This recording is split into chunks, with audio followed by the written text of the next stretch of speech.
The security guard barely glanced up from his newspaper as John Williams shuffled past the gleaming glass doors of Meridian Financial Tower. His weathered boots squeaked against the polished marble floor he'd walked through. The expensive leaving faint traces of the morning rain suits hurried past him, their conversations about quarterly reports and market projections creating a symphony of corporate ambition that John knew by heart. But today was different. Today, the homeless man they'd grown accustomed to seeing on the corner was walking straight into the heart of their world. Anne Jones was running late for the most important presentation of her career. The elevator doors were closing when she saw him, this dishevelled figure pressing the button frantically. Every instinct told her to let the doors shut, to avoid the uncomfortable encounter that would surely follow. But something in his eyes, a quiet desperation mixed with determination, made her hit the hold button. She immediately regretted it when the smell hit her, a mixture of unwashed clothes and cheap soap from a public restroom. "Thank you," John said, his voice carrying an unexpected refinement that caught her off guard. 42nd floor, please." Anne's finger hesitated over the button panel. The 42nd floor housed the executive offices of one of the city's most prestigious investment firms. There had to be some mistake. She looked at him again, taking in the torn jacket, the cardboard sign tucked under his arm that read "Anything helps," and the plastic bag containing what appeared to be his only possessions. But his posture was straight, his gaze steady, and when he spoke again, there was an authority in his voice that seemed to command the space around him. "I have an appointment with Jonathan Blackstone at 10:30. The name hit Anne like a physical blow. Jonathan Blackstone was the founding partner of Blackstone and Associates, a man whose net worth was measured in billions, whose decisions could make or break entire industries. The idea that this homeless man had an appointment with him was so absurd it bordered on the surreal. Yet something about the way John said it, the casual familiarity with which he spoke the name, made her press the button anyway. The elevator climbed in uncomfortable silence. Anne found herself stealing glances at her unexpected companion, trying to reconcile what she was seeing with what she was hearing. His hands, she noticed, were clean despite his appearance. His fingernails were trimmed and there was a faded tan line on his ring finger, where a wedding band had once rested. These small details didn't fit the narrative she constructed about who he was supposed to be. When the doors opened on the 42nd floor, Anne expected security to intervene immediately. The reception area was a testament to understated wealth, all cream leather and mahogany, with abstract paintings that probably cost more than most people's annual salaries. The receptionist, a woman whose makeup was applied with surgical precision, looked up from her computer screen and froze. "I'm here to see Jonathan," John said, approaching the desk with the confidence of someone who belonged there. "John Williams. He's expecting me." The receptionist's training kicked in, her professional smile never wavering despite the obvious confusion in her eyes. She picked up the phone, her manicured fingers dialing an extension with practiced efficiency. Anne lingered near the elevator, transfixed by the scene unfolding before her. She knew she should leave, return to her own floor and her own problems, but something kept her rooted in place. "Mr. Blackstone," the receptionist said into the phone, her voice carefully modulated. "There's a John Williams here to see you. He says he has an appointment." There was a pause, and Anne watched as the woman's expression shifted from polite confusion to genuine shock. "Yes, sir. Right away, sir." She hung up the phone and stood, her composure cracking just enough to reveal the bewilderment beneath. "Mr. Williams, please follow me. Mr. Blackstone will see you immediately." The walk down the hallway felt like a journey through a different world. The walls were lined with photographs of Blackstone shaking hands with presidents, prime ministers, and captains of industry. Crystal awards glinted from mahogany shelves, each one representing millions of dollars in successful deals. John walked this gauntlet of wealth and power with the easy familiarity of someone who had travelled this path many times before. The corner office was a monument to success. Floor-to-ceiling windows offered a panoramic view of the city skyline, and the mahogany desk that dominated the room was larger than most people's entire apartments. Behind it sat Jonathan Blackstone, a silver-haired man whose tailored suit probably cost more than many people earned in a month. When he saw John, His face went through a series of emotions that Anne couldn't quite read from her position near the door. "John," Blackstone said, rising from his chair. His voice carried a mixture of surprise, concern, and something that might have been relief. "My God, what happened to you?" "Hello, Jonathan," John replied, and Anne noticed that the deference she'd expected was completely absent from his tone. If anything, there was a subtle authority in the way he spoke, as if he were the one granting the audience rather than receiving it. "I think we need to talk." Anne realised she was witnessing something extraordinary, something that defied every assumption she'd made about wealth, power, and the invisible barriers that separated different classes of people. The homeless man she'd reluctantly shared an elevator with was speaking to one of the most powerful men in the financial world as an equal, perhaps even as a superior. Blackstone gestured to the leather chairs arranged around a small conference table near the windows. "Please, sit down. Can I get you anything? Coffee? Water?" The concern in his voice was genuine, the kind of worry that suggested a relationship that went far deeper than business courtesy. "Just answers, Jonathan," John said, settling into the chair with a weariness that seemed to encompass more than physical exhaustion. "I've been gone for 18 months. I need to know what's happened to everything I built." The words hung in the air like a challenge, and Anne found herself holding her breath as she waited for Blackstone's response. She knew she should leave, that she was intruding on something intensely private, but the magnetic pull of the unfolding drama kept her frozen in place. Whatever was happening here, it was rewriting everything she thought she knew about the world and the people who inhabited it. Blackstone's fingers drummed against the mahogany table, a nervous habit that seemed at odds with his usual composed demeanour. "John, when you disappeared, when the police found your car on that bridge, we all thought—" He paused, struggling with words that clearly carried enormous weight. "Everyone thought you were dead. The memorial service alone had over 3,000 people. The mayor spoke. The governor sent a representative." "A memorial service," John repeated, and there was something almost amused in his tone, as if he were discussing someone else's life entirely. "How thoughtful. I assume the business continued to operate in my absence." The question was asked with such casual authority that Anne felt her understanding of the situation shift once again. This wasn't just any homeless man who had somehow gained access to a billionaire's office. The way he spoke about the business, the proprietary tone in his voice, suggested ownership rather than employment.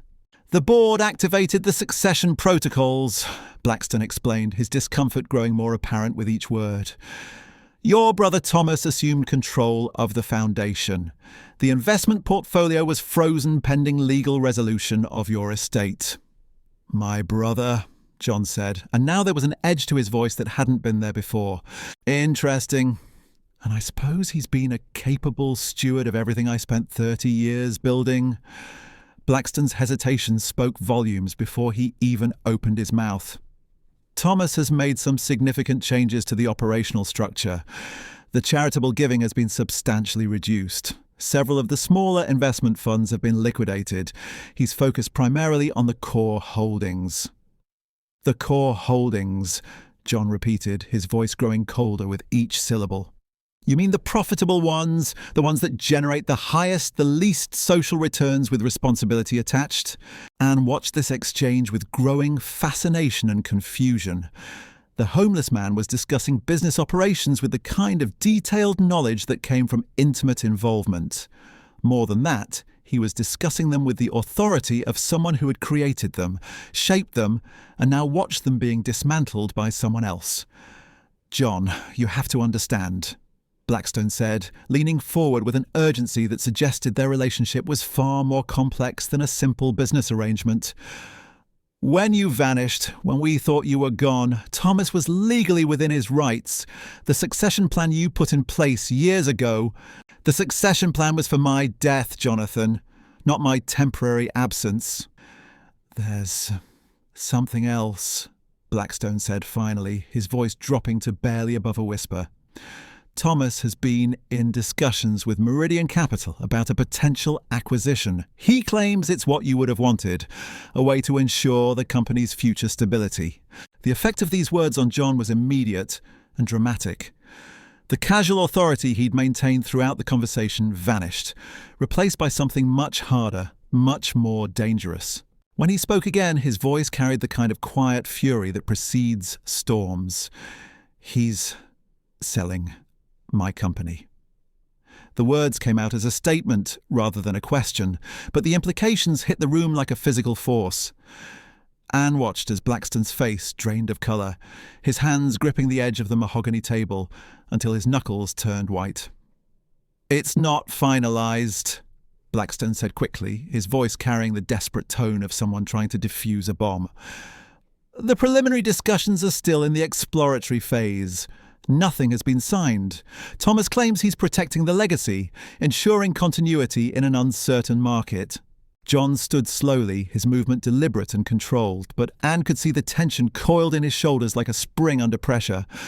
For the first time since she'd encountered him, the homeless facade seemed to crack completely, revealing something underneath that was both more complex and infinitely more powerful. "Protecting the legacy," John repeated, walking to the floor-to-ceiling windows that offered a commanding view of the city below. "Tell me, Jonathan, what exactly has my dear brother done with the Williams Foundation? The homeless shelters we funded, the job training programs, the medical research grants." Blackstone's silence was answer enough, but John pressed on, his voice growing harder with each question. "The scholarship program for disadvantaged youth, the affordable housing initiative, the environmental cleanup projects." He turned from the window, and Anne saw something in his eyes that made her understand why powerful men sought his counsel. "Let me guess. Not profitable enough for Thomas's vision of fiscal responsibility." "John, you have to understand the position he was in," Blackstone began, but John raised a hand that silenced him immediately. "I understand perfectly," John said. "My brother saw an opportunity to transform everything I built into a traditional profit-maximising machine. Strip away the social responsibility, eliminate the charitable obligations, and focus solely on returns for shareholders. It's a story as old as corporate America." Anne found herself thinking about the man she'd shared the elevator with just minutes earlier.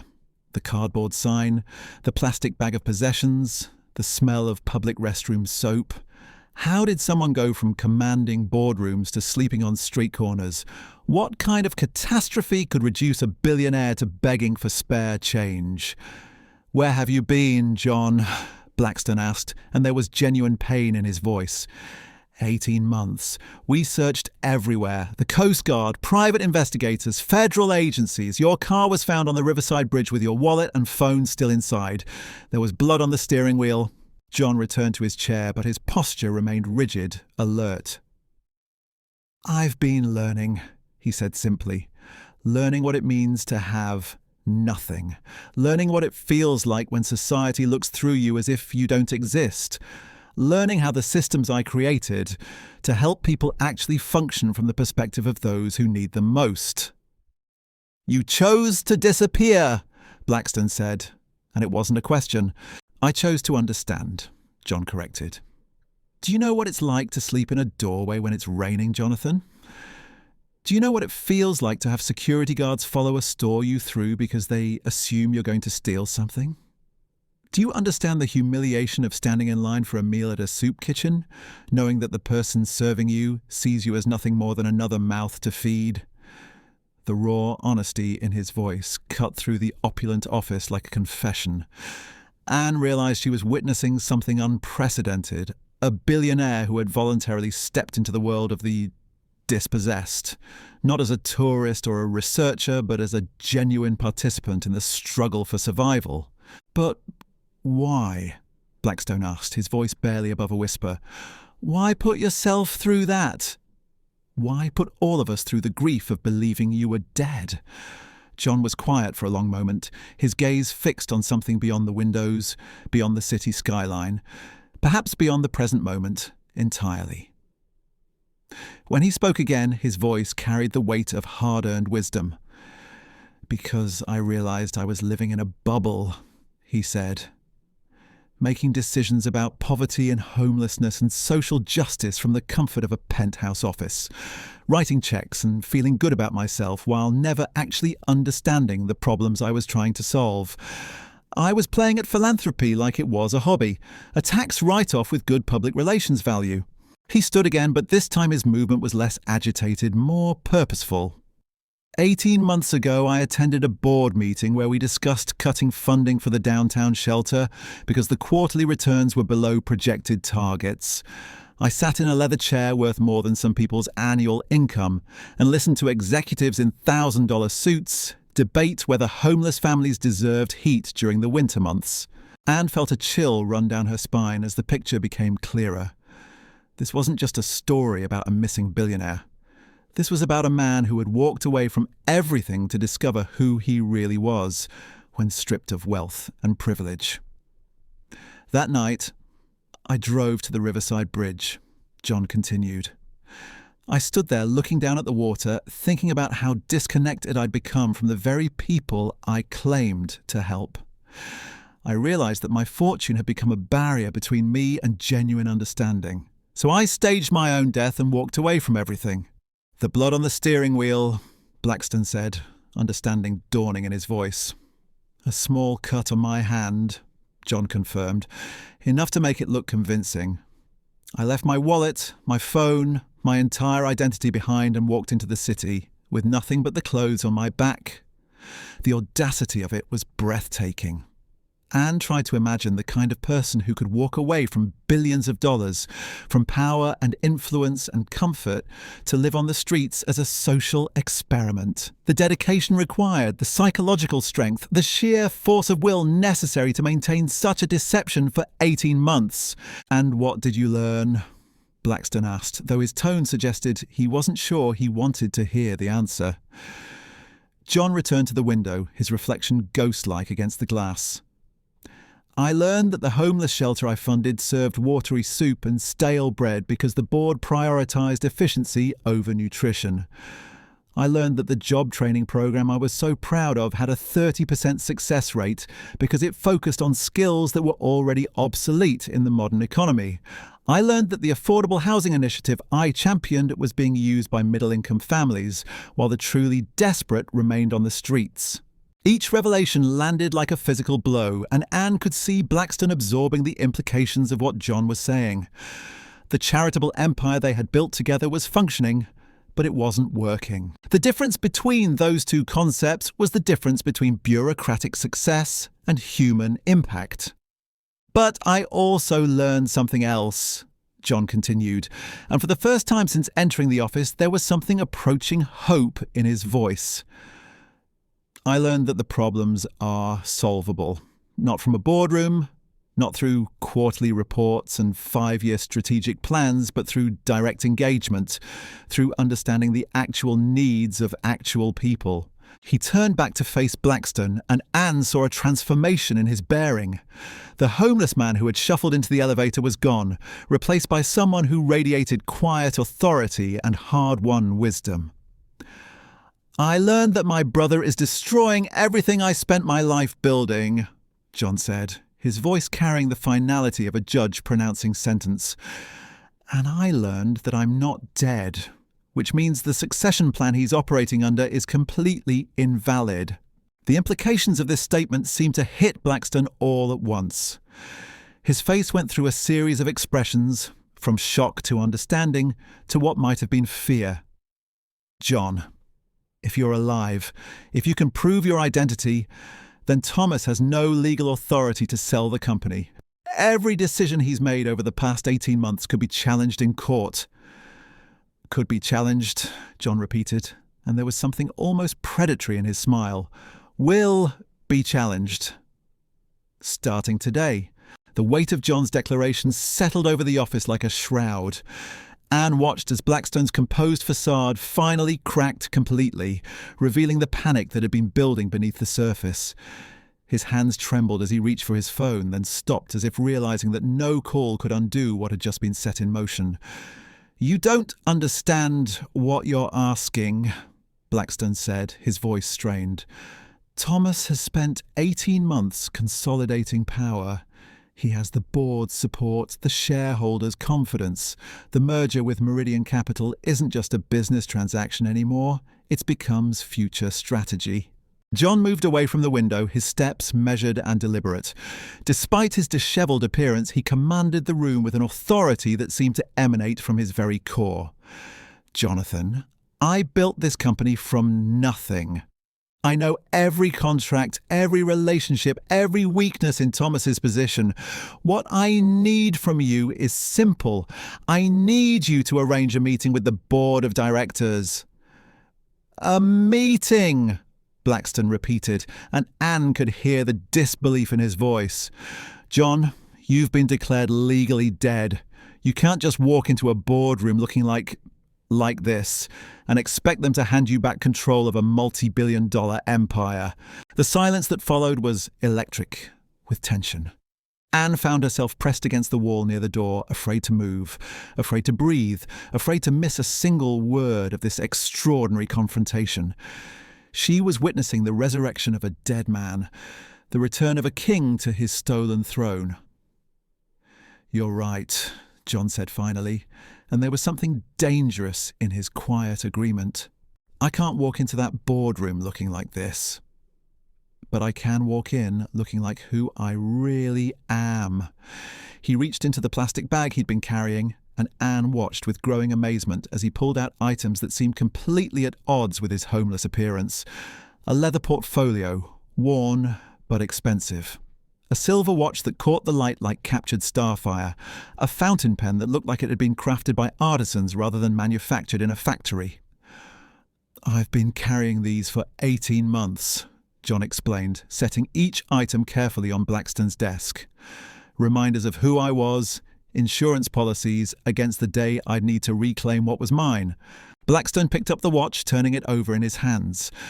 "This is the Patek Philippe I gave you for your 50th birthday. The inscription is still here. To a man who builds tomorrow today." His voice was thick with emotion, with the weight of memories that had been buried under 18 months of grief. "I never forgot who I was, Jonathan," John said. "I just learned who I could become." The transformation was subtle but profound. As John straightened his shoulders, as he ran his fingers through his unkempt hair, as he fastened the watch around his wrist, Anne could see the billionaire emerging from beneath the homeless disguise. It wasn't just about the accessories or the posture. It was something deeper, something that radiated from within. "There's a shower in my private bathroom," Blackstone said, his voice gaining strength as he began to process what was happening. "I keep spare clothes here for unexpected overnight stays. We're roughly the same size." "Thank you," John said, but his gratitude seemed to encompass more than just the offer of clean clothes. "Jonathan, I need you to understand something. What I have learned over the past 18 months, what I've experienced, it's changed who disappeared me.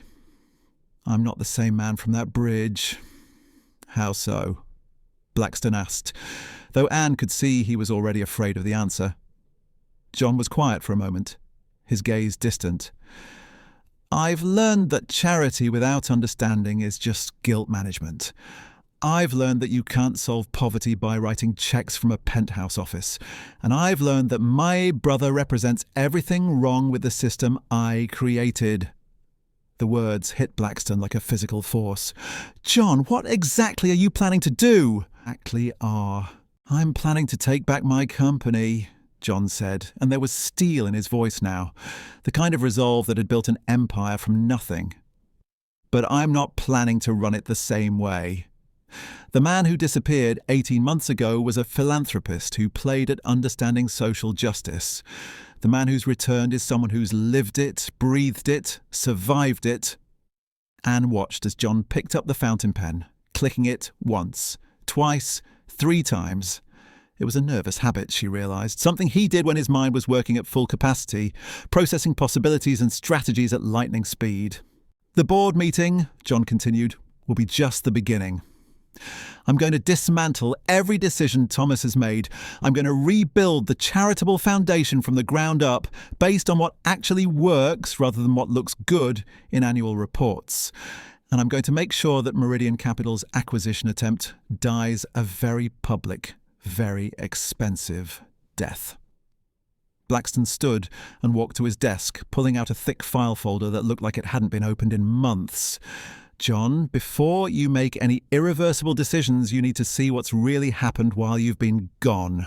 He spread the contents of the folder across the mahogany surface.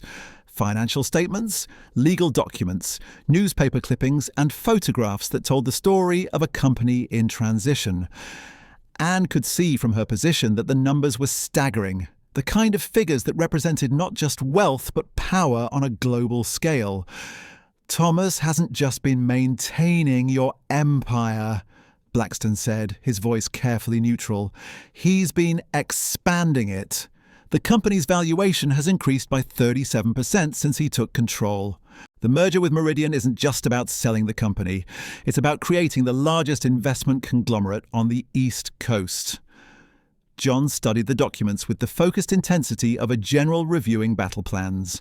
His fingers traced columns of numbers, paused over legal terminology, lingered on photographs of Thomas shaking hands with politicians and business leaders. "Impressive," John said finally, and there was no emotion in his voice at all. Thomas always was good with numbers. But tell me, Jonathan, what happened to the Williams Foundation's annual giving? Blackstone hesitated, and that hesitation was answer enough. The board restructured the charitable obligations to maximize tax efficiency. The total dollar amount of giving has remained consistent, but the focus has shifted toward larger, more impactful donations rather than smaller community-based programs. Translation, John said, setting down one of the financial reports with deliberate care. They've eliminated the programs that actually helped people in favour of high-visibility donations that generate positive press coverage. John, you have to understand. I understand perfectly, John interrupted, and Anne could hear the anger building in his voice like pressure in a kettle. Thomas has turned my life's work into a traditional corporate charity machine. Big donations to prestigious causes, maximum tax benefits, minimum actual impact on the people who need help most. He stood and began pacing the length of the office, his movement sharp and agitated. The homeless shuffle was completely gone now, replaced by the predatory grace of a man accustomed to making decisions that affected thousands of lives. "The homeless shelter," John continued, his voice gaining intensity with each word. "The one that served me watery soup and stale bread for 6 months. How much funding did it lose under Thomas's restructuring?" Blackstone's silence stretched on for what felt like an eternity. Finally, he spoke, his voice barely above a whisper. 73%. The number hit the room like a gunshot. Anne felt her breath catch as she watched John absorb this information, watched his hands clench into fists at his sides. 73%, John repeated, and the words came out like a curse. "And the job training program?" "The one that I discovered had a 30% success rate because it was teaching obsolete skills." "Eliminated entirely," Blackstone admitted. Thomas felt that direct cash donations to established employment agencies would be more efficient. John stopped pacing and turned to face Blackstone directly. When he spoke again, his voice carried the kind of quiet fury that precedes earthquakes. He eliminated a program without ever investigating why it wasn't working. He threw away the possibility of fixing something that could have helped thousands of people because it was easier to write a check to someone else and call it progress. Anne realised she was witnessing more than just a business dispute. This was a fundamental clash between two completely different philosophies of wealth and responsibility.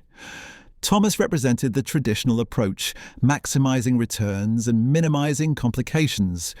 John represented something else entirely, something that had been forged in the crucible of 18 months on the streets. "There's something else," Blackstone said, and his reluctance to continue was palpable.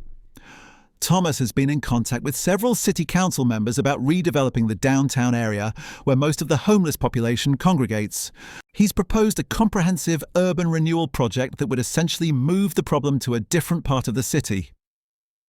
The effect of these words on John was immediate and dramatic. He went completely still, his body rigid with a tension that seemed to fill the entire office. When he spoke again, his voice was so quiet that Anne had to strain to hear him. "He's trying to erase them," John said. "Not help them, not solve the underlying problems, just move them somewhere else where they won't be visible to the people who might otherwise feel obligated to care." "John, it's more complex than that." "No, Jonathan, it's exactly that simple," John said, turning back to the window. "My brother has spent 18 months transforming everything I built into a machine designed to generate wealth while maintaining the appearance of social responsibility. He's eliminated the programs that actually helped people and replaced them with high-visibility donations that make the board feel good about themselves." Anne watched as John pressed his palm against the glass, looking down at the city below. From this height, the people on the sidewalks looked like ants, insignificant and easily ignored. She wondered if that perspective was part of the problem, if the physical elevation of wealth naturally led to an emotional disconnection from the struggles below. "I spent 6 months in that shelter," John continued, his voice heavy with memory. "I watched people who had lost everything struggle to maintain their dignity while being processed through a system that saw them as statistics rather than human beings. I watched children go to bed hungry because the funding had been cut for expanded meal services. I watched elderly people choose between staying warm and staying fed because the heating assistance program had been eliminated for budget efficiency." He turned back to face Blackstone, and Anne saw something in his eyes that made her understand why this man had been able to build an empire from nothing. It wasn't just intelligence or ruthlessness or business acumen. It was a combination of those things with something else, something that had been refined and hardened by 18 months of genuine suffering. "Thomas has to be stopped," John said, and the finality in his voice was absolute. Not just prevented from selling the company, but completely removed from any position of authority. Everything he's done needs to be undone. Every decision he's made needs to be reversed. Every program he's eliminated needs to be rebuilt. Blackstone leaned back in his chair, and Anne could see him processing the implications of what John was proposing. "You're talking about a complete corporate revolution. The board won't support that kind of upheaval, especially when Thomas has delivered such strong financial results." "Then I'll replace the board," John said simply. "I still own 51% of the company's voting shares. Thomas may have operational control, but I have ultimate authority." "Had ultimate authority," Blackstone corrected gently. "John, you were declared legally dead. Your shares were transferred to a trust administered by Thomas as your designated heir. The legal complications alone can be resolved," John interrupted. "I'm not dead, obviously. I can prove my identity through DNA testing, fingerprints, personal knowledge that only I would possess. The legal system may be slow, but it's not stupid." Anne found herself thinking about the magnitude of what she was witnessing. This wasn't just a business dispute or a family conflict. This was a battle for the soul of a multi-billion-dollar empire, a fight between two completely different visions of how wealth and power should be used. "Even if you can prove your identity," Blackstone said, "even if you can regain legal control of your shares, Thomas has spent 18 months building relationships, consolidating support, creating a network of allies throughout the company. You'll be fighting not just him, but an entire system that's become dependent on his leadership." John walked to Blackstone's desk and picked up one of the financial reports, flipping through pages of charts and graphs that represented the success Thomas had achieved. "Jonathan, I built this company once before. I can tear it down and rebuild it again if necessary." The confidence in his voice was absolute, but Anne could hear something else underneath it. Not doubt exactly, but an awareness of the enormous challenge he was facing. 18 months was a long time in the corporate world. Relationships had been formed, loyalties had been established, and systems had been put in place that would resist change.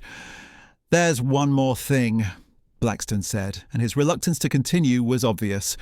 "Thomas isn't just planning to sell to Meridian Capital. He's planning to merge the Williams' existing charitable foundation with their arm, creating what he calls a more efficient and impactful philanthropic organisation.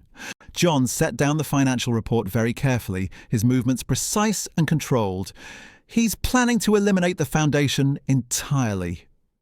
Not eliminate, Blackstone said quickly. Absorb. Integrate. He claims it will allow for larger-scale projects, more significant impact. More control, John finished. More opportunities to direct charitable giving toward causes that benefit Meridian's other business interests. More chances to use philanthropy as a tool for corporate expansion rather than genuine social impact. The pieces were falling into place now, and Anne could see the complete picture of what Thomas had been building. It wasn't just about selling a company or maximizing profits. It was about transforming John's life work into something completely different, something that served corporate interests rather than human needs. "How long do I have?" John asked, and there was a new urgency in his voice. "The merger documents are scheduled to be signed next Friday," Blackstone replied. 1 week from today. Once those contracts are executed, reversing the process will be exponentially more difficult, if not impossible. John nodded, and Anne could see him processing this timeline, calculating what needed to be done and how quickly it could be accomplished. "Then we have 6 days to resurrect a dead man and stage a corporate revolution." He moved toward Blackstone's private bathroom, then paused at the doorway. "Jonathan, I need you to make quietly some calls.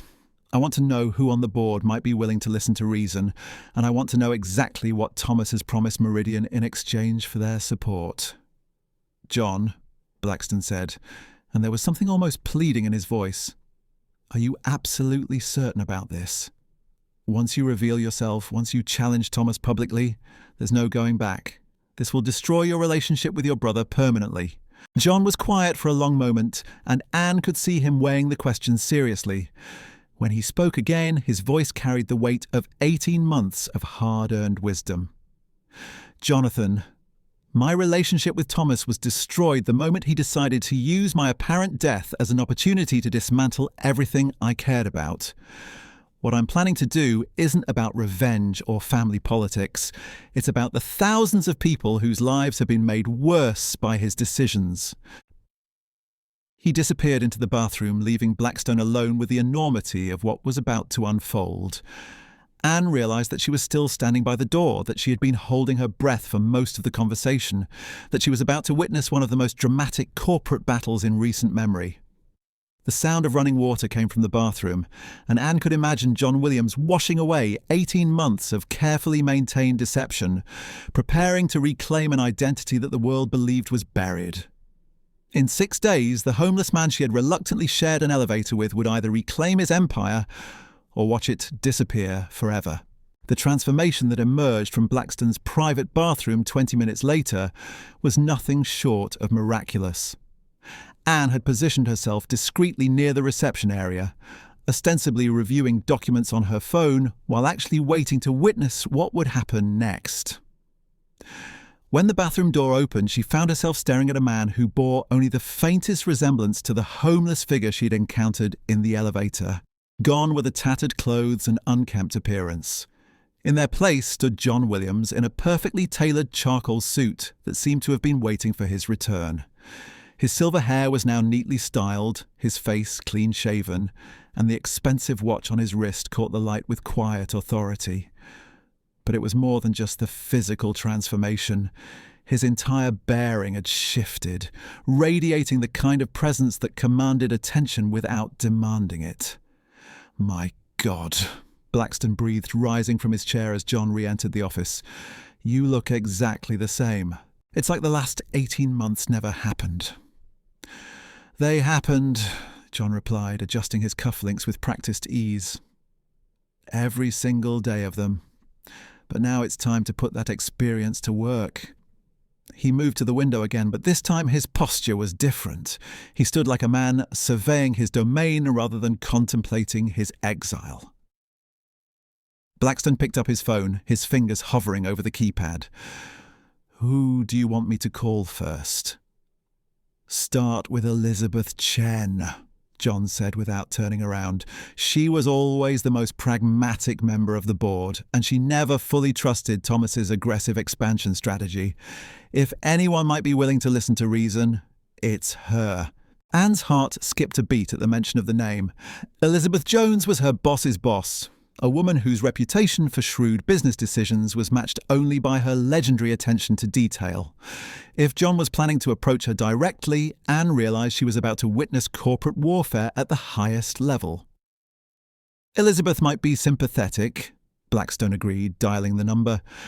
But John, you have to understand that Thomas has been very convincing over the past 18 months. He's positioned himself as the steady hand that saved the company from chaos after your disappearance. Many of the board members genuinely believe he's been protecting your legacy. My legacy, John repeated, and there was bitter irony in his voice. Tell me, what exactly does Thomas claim my legacy to be? Blackstone held up a finger as his call connected, then spoke in the crisp, professional tone he used for important business. Elizabeth, it's Jonathan Blackstone. I need to see you immediately. There's been a development regarding the Meridian merger that requires your immediate attention. He paused, listening. No, this can't wait until the scheduled meeting. I'm talking about something that could invalidate the entire transaction. Another pause. 1 hour, my office, and Elizabeth. This conversation needs to remain completely confidential until we can determine the full implications. He hung up the phone and looked at John with a mixture of anticipation and dread. She'll be here in an hour. But John, once Elizabeth knows you're alive, word will spread quickly through the financial community. Thomas will know within hours that his position is under threat. Good, John said, turning from the window with a smile that was all steel and no warmth. Let him know. Let him scramble to shore up his defences. A man who's been operating under false pretences for 18 months won't handle pressure well. Anne watched this exchange with growing fascination. She was witnessing the strategic mind that had built a multi-billion-dollar empire from nothing, calculating moves and countermoves with the precision of a chess grandmaster. But there was something else in John's demeanour now, something that hadn't been there during his earlier conversation with Blackstone. There was a coldness, a ruthless determination that seemed to have been forged in the crucible of his months on the Straits. What about the other board members? Blackstone asked, pulling out a leather-bound address book. David Rodriguez has been one of Thomas's strongest supporters. Patricia Hawthorne has been quiet but generally supportive of the merger. And Michael Foster has been actively campaigning for the Meridian deal. John moved to Blackstone's desk and pulled out a legal pad, sketching what looked like an organisational chart with quick, confident strokes. Rodriguez can be bought, he said matter-of-factly. His construction company has 3 major contracts with subsidiaries of ours.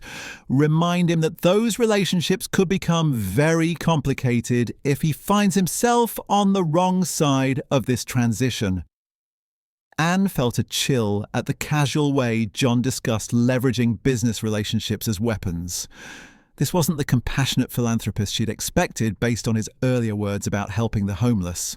This was a man who understood power and wasn't afraid to use it. Patricia Hawthorne is more complex, John continued, adding notes to his chart.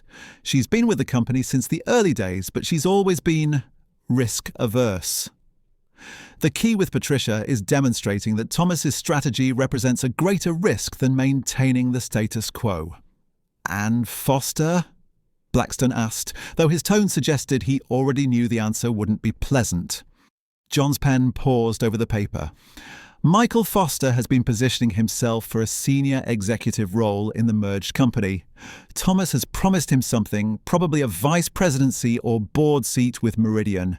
Him dangerous. That makes because he has a personal stake in seeing the merger succeed. The methodical way John analysed each board member's motivations and vulnerabilities was both impressive and unsettling. Anne realised she was watching a master manipulator at work, someone who understood human nature well enough to predict how people would respond to different types of pressure. There's something else we need to discuss, Blackstone said, his voice dropping to a more serious tone. Thomas hasn't just been consolidating power within the company. He's been building external relationships, positioning himself as your legitimate successor in the broader business community. The Memorial Foundation, established in your name, has raised over $50 million, with Thomas as its chairman. John's hand tightened around the pen, and Anne saw a flash of genuine anger cross his face. He created a memorial foundation in my name. The John Williams Memorial Foundation for Urban Development, Blackstone confirmed. It's been very well received in philanthropic circles. Thomas has used it to build relationships with major donors, political figures, and other business leaders. In many ways, it's become more prominent than the original Williams Foundation. The implications of this revelation seemed to hit John like a physical blow. Not only had his brother assumed control of his company and dismantled his charitable programs, but he'd also created a new foundation that used John's name and reputation to advance his own agenda. "What kind of urban development?" John asked, though his tone suggested he already suspected the answer. "Primarily commercial development projects in economically depressed areas," Blackstone replied carefully. "Shopping centres, office complexes, luxury residential developments.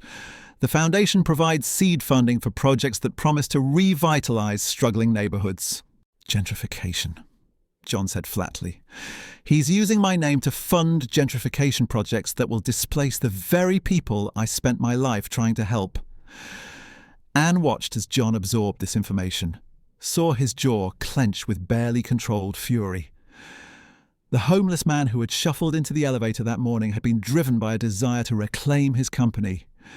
The billionaire who stood before her now was motivated by something much more powerful and dangerous: righteous anger. "The Riverside District project," John continued, his voice growing each word. "That Calderwith's where the largest homeless encampment in the city is located. Thomas is planning to develop that area, isn't he?"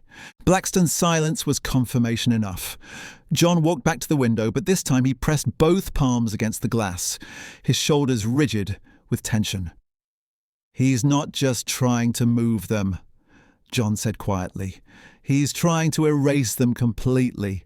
Build luxury condominiums and shopping centres where they used to live, then act surprised when they have nowhere else to go." The phone on Blackstone's desk rang, interrupting the heavy silence that had fallen over the office.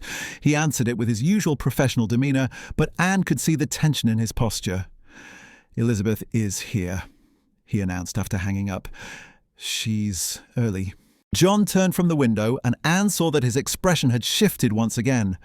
The angry man who had been contemplating his brother's betrayals was gone, replaced by the cool, calculating executive who had built an empire through strategic thinking rather than emotional reactions. "Show her in," John said, straightening his tie with the kind of casual precision that spoke of decades of high-stakes meetings. "And, Jonathan, remember that Elizabeth doesn't know what she's walking into. Let me handle the revelation." Anne realised she needed to leave before Elizabeth Jones arrived, but she found herself reluctant to abandon her position near the door. She was witnessing history in the making, a corporate resurrection that would reshape one of the city's most influential companies. Reluctantly, she gathered her things and headed toward the elevator, casting one last look back at the office where John Williams was preparing to reclaim his empire.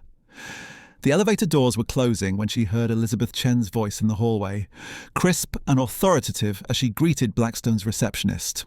Anne pressed the button for her own floor, her mind racing with everything she'd witnessed. She had a decision to make: remain silent about what she'd seen, or find a way to use this information to advance her own career. By the time the elevator reached her floor, Anne had made her choice. She pulled out her phone and began typing a carefully worded message to her direct supervisor. Some opportunities were too valuable to ignore, and being the first person to know about John Williams' return from the dead was definitely one of them. John Williams' extraordinary 18-month journey from billionaire to homeless man and back again reveals a profound truth about wealth, power, and human dignity. His voluntary descent into poverty wasn't just an experiment in social justice, it was a complete transformation that stripped away every assumption about how the world works when you have nothing left to lose. The man who emerged from those streets carried with him the voices of the forgotten, the wisdom of genuine suffering, and the unshakable determination to rebuild his empire on a foundation of authentic understanding rather than boardroom philanthropy. Sometimes it takes losing everything to discover what truly matters, and sometimes the most powerful person in the room is the one who remembers what it feels like to be invisible.